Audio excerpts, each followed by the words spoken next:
मरकुस की इंजील बाब 12।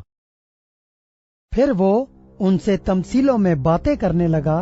एक शख्स ने ताकिस्तान लगाया और उसकी चारों तरफ इहाता घेरा और हौज खोदा और बुर्ज बनाया और उसे बागबानों को ठेके पर देकर परदेश चला गया। फिर फल के मौसम में उसने एक नौकर को बागबानों के पास भेजा ताकि बागबानों से ताकिस्तान के फलों का हिस्सा ले ले, लेकिन उन्होंने उसे पकड़कर पीटा और खाली हाथ लौटा दिया। उसने फिर एक और नौकर को उनके पास भेजा, मगर उन्होंने उसका सर फोड़ दिया और बेइज्जत किया। फिर उसने एक और नौकर को भेजा, उन्होंने उसे भी कत्ल किया। फिर और बहुतेरों को भेजा, उन्होंने उनमें से बाज को पीटा और बाज को कत्ल किया। अब एक बाकी था जो उसका प्यारा बेटा था। उसने आखिर उसे उनके पास ये कहकर भेजा कि वो मेरे बेटे का तो लिहाज करेंगे। लेकिन उन बागबानों ने आपस में कहा, यही वारिस है, आओ इसे कत्ल कर डालें, मीरास हमारी हो जाएगी। बस उन्होंने उसे पकड़कर कत्ल किया और ताकिस्तान के बाहर फेंक दिया। अब ताकिस्तान का मालिक क्या करेगा? वो आएगा और उन बागबानों को हलाक करके ताकिस्तान औरों को दे देगा।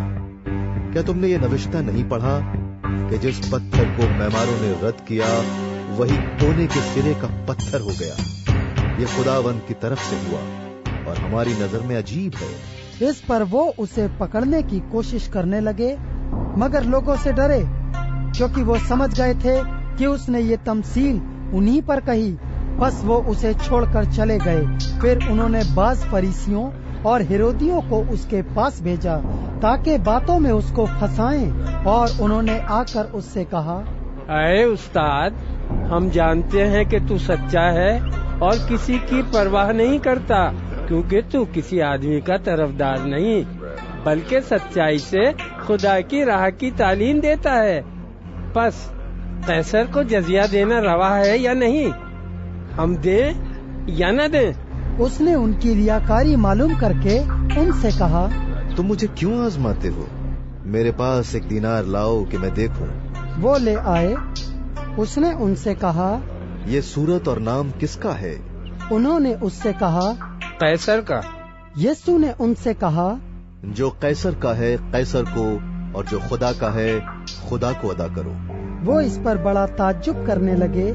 फिर सदूकियों ने, जो कहते हैं कि कयामत है ही नहीं, उसके पास आकर उससे ये सवाल किया, अरे उस्ताद, हमारे लिए मूसा ने लिखा है कि अगर किसी का भाई बे औलाद मर जाए और उसकी बीवी रह जाए तो उसका भाई उसकी बीवी को कर ले, ताकि अपने भाई के लिए नस्ल पैदा करे। 7 भाई थे, पहले ने बीवी की और बे औलाद मर गया, दूसरे ने उसे कर लिया और बे औलाद मर गया, और इसी तरह तीसरे ने, यहाँ तक के 7 बे औलाद मर गए। सब के बाद वो औरत भी मर गई। कयामत में ये उनमें से किसकी बीवी होगी, क्योंकि वो 7 की बीवी बनी थी। यीशु ने उनसे कहा, क्या तुम इस सबब से गुमराह नहीं हो कि ना किताब मुकद्दस को जानते हो और न खुदा की कुदरत को? क्योंकि जब लोग मुर्दों में से जी उठेंगे तो उनमें ब्याह शादी न होगी, बल्कि आसमान पर फरिश्तों की मानिंद होंगे।